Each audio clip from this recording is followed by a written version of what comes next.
আসসালামু আলাইকুম। খুলনা শহরের পরিত্যক্ত একটা শহর খালিশপুর। পরিত্যক্ত খালিশপুর আগে যে জমজমাট ছিল, মানুষ ছিল, এটা হচ্ছে খালিশপুর প্লাটিনাম জামে মসজিদ। দেখতে পাচ্ছেন অনেক পুরাতন হয়ে গেছে বাড়িঘর, মানুষজন আসলে মিল বন্ধ হয়ে যাওয়াতে খালিশপুরের একসাথে অনেকগুলা মিল বন্ধ হয়ে যাওয়ার কারণে খালিশপুরে মানুষ একেবারেই কমে গেছে।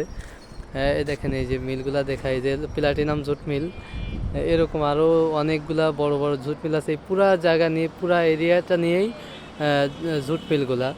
এটা হচ্ছে আরও ওই যে দূরে দেখা যাচ্ছে বিদ্যুৎ পাওয়ার প্ল্যান্ট, যেটা খালিশপুর পাওয়ার প্ল্যান্ট, ওই একটা এরপর আছে, ওই পাশে আর একটা আছে। এই যে এই দিকে একটু ক্যামেরা জুম করলে এখানে আছে নতুন যে পাওয়ার প্ল্যান্ট হয়েছে খুলনার, এটা হচ্ছে নতুন পাওয়ার প্ল্যান্ট।